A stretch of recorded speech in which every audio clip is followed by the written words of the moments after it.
Well, that was the dumbest thing ever to happen in Lord knows how long. So yeah, I hinted at this yesterday, but I knew that my low was gonna be doing the thing I had to do yesterday afternoon, and it wound up being exactly that. Like, ugh, it was awful. Here's the sad part too. Like, I literally went and did what I was supposed to do, and there was like a person I was supposed to meet, didn't even bother showing up. Not even remotely. And to make matters worse, my mother was the one who set up this whole thing. She was also spying on the entire time. Needless to say, she's incredibly embarrassed and disappointed, but she's gotta find, she's the sort of person where, it's everything's everyone else's fault but hers, so of course I'm suffering for it. Oh well. It's one of those things. Luckily though, my high was I was able to find something to cheer me up, which I'm going to be talking about in a minute. And my act of kindness was, but you know what? Doing the thing I had to do yesterday. I'm not even kidding. I mean, I did what I was supposed to do. I went. Not really much you can do. Anyway, good morning. Happy Wednesday, everybody. So you're probably wondering what I did to cheer myself up, right? Well, believe it or not, I think it's about time I talked about this. Because this really is a show that's been a long time coming. And with its release of what people are dubbing it the true finale of the show on, I believe, HBO Max, I think it's about time I talk about Adventure Time. Yes, Adventure Time with Finn and Jake. So, I think I should talk about a little bit of my history of this show. Oh, actually, you need a little bit of context before I talk about the show. See, this show premiered early 2009, I believe. Yeah, it was 2009 because I was a freshman in college when I first saw it. And around that time, the animation scene was atrocious. Absolutely atrocious. I mean, yeah, you had cartoons on, but they were all terrible. Yeah, like shows like Johnny Test and like My Gym Partner's a Monkey, Squirrel Boy, that was a bad one too. SpongeBob was actually starting to be on the decline a little bit. So, not very good. I mean, you had some good shows out there. You had like the original run of Teen Titans, that was good. Avatar: The Last Airbender, of course. Camp Lazlo, that was great. Foster's Home for Imaginary Friends, that's another good one. But they really did come few and far in between. So around the late 2000, actually, I should say this also. 2009, were it not for the releases of animated movies like Cloudy with a Chance of Meatballs or Up, it would have been the worst year in the history of animation outright. Seriously, worse than the 70s when, it was just becoming like a thing to have animation on television, so no one really quite knew how to get it right. You had the 80s, which was, promoting toys. In a lot of ways, some cartoons still promote toys. And the 90s were probably the best decade all around. It had problems, but collectively, it was the best decade. And the sad part is, the 2000s were off to a great start. Shows like Samurai Jack, Ed, Edd n Eddy was just really starting to get into its groove. Codename Kids Next Door. You name a great cartoon from my generation growing up, I guarantee you, it was in that era. Hands down. So, with as bad as animation was, actually, here's another tidbit. Like 2009, or oh, actually, I'm wrong. Adventure Time premiered like 2010, I think. Yeah, it was 2010. I'm wrong. It was 2010 is when Adventure Time premiered. In 2009, the only new animated show that was ever released, and it wasn't even new. It was just renewed for another season. Was Archer. That was the only show that was good. There were new shows, but the only one that was good was Archer. So there you go. And Cartoon Network, the Cartoon Network, didn't premiere any new shows at all that year. And nothing new. I mean, don't get me wrong, it's Cartoon Network, so of course you can have cartoons, but every year they try and have at least one new thing, and they didn't even do that. So as you can imagine, a lot of people were really riding on Adventure Time. Fun fact about Adventure Time, the original pilot was given to Nickelodeon, and they turned it down. Probably because, like other shows that got canceled, it wasn't SpongeBob. Well, it was Nickelodeon's loss and Cartoon Network's gain because from the very beginning, it left a mark on fanboys and fangirls all over.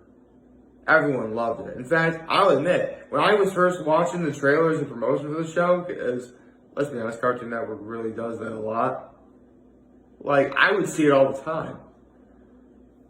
And my roommate in college was looking at this like, what is this? I'm like, oh, Adventure Time? It looks okay, I guess. And he's like, that's the greatest thing I've ever seen in my life. So, thanks to him, I left an open mind. And funny enough, after we watched the premiere of it, I wound up liking it a lot more than he did. Like, he almost gave up on that show a little bit later. I actually wound up really liking it a lot. It was great. And over the years, I would watch it like on and off. Like if there was like an important event happening, like anything to do with the Lich, who is easily one of the greatest animated villains I've ever seen, or like just anything involving Finn and Jake themselves, which I have to always give major props to the voice cast.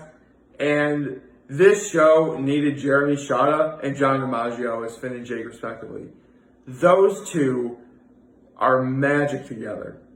Like, they're like, I know one's a dog and one's a human, but they call themselves brothers and you feel it. And I think that's ultimately, you know, wrong, you got great characters too, like Hynden Walsh as Princess Bubblegum.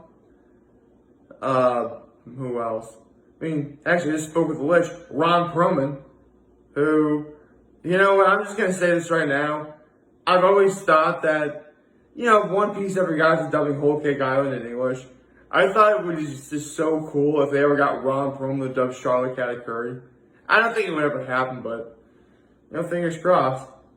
I mean, One Piece has become a juggernaut all in itself, and even Americans understand it now, so maybe. I would definitely, actually, there's a few great voice actors who make for a good Charlotte Katakuri. But Ron Perlman's at the top of my list for sure. Anyway, I'm getting sidetracked. You had Lou Ferrigno as Bill. Yeah, the original Incredible Hulk. He was Bill.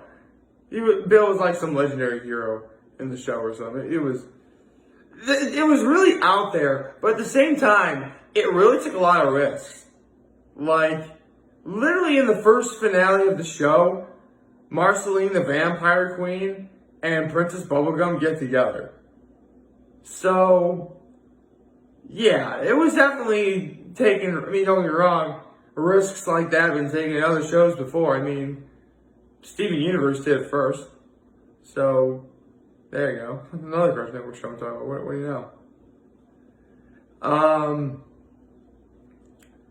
With that in mind, I want to talk about Adventure Time today, probably because overall it is a show that, of course, I highly recommend you watch.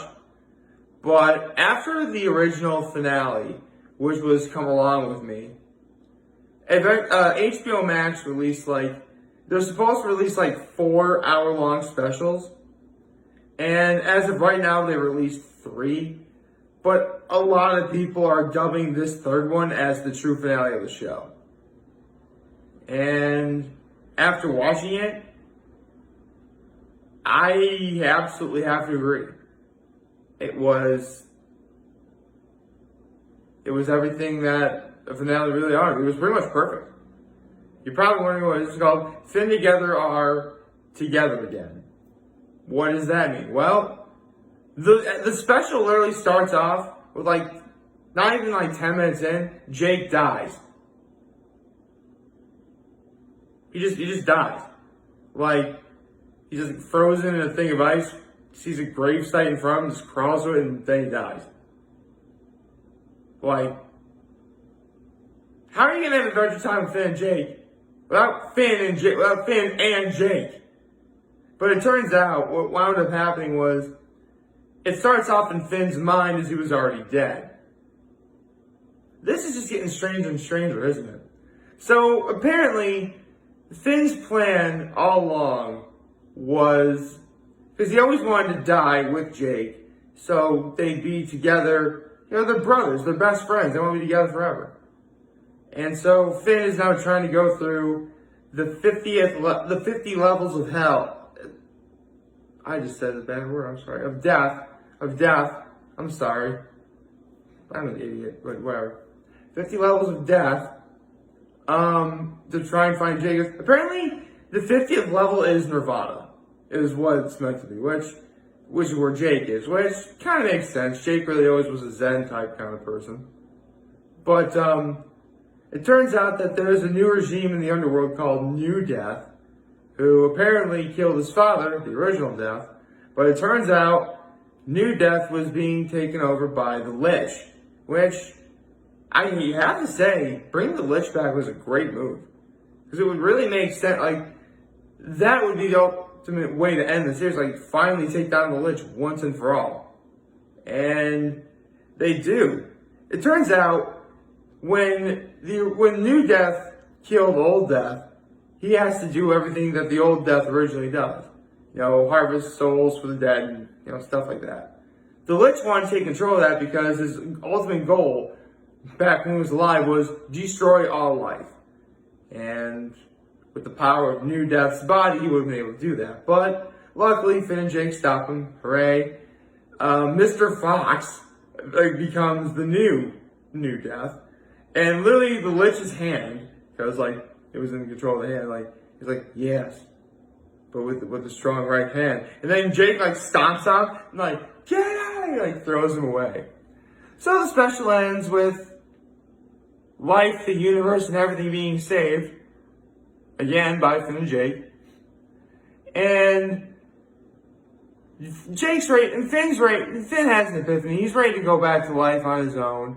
And Jake is almost relegated to go back to Nirvana, level 50 or whatever.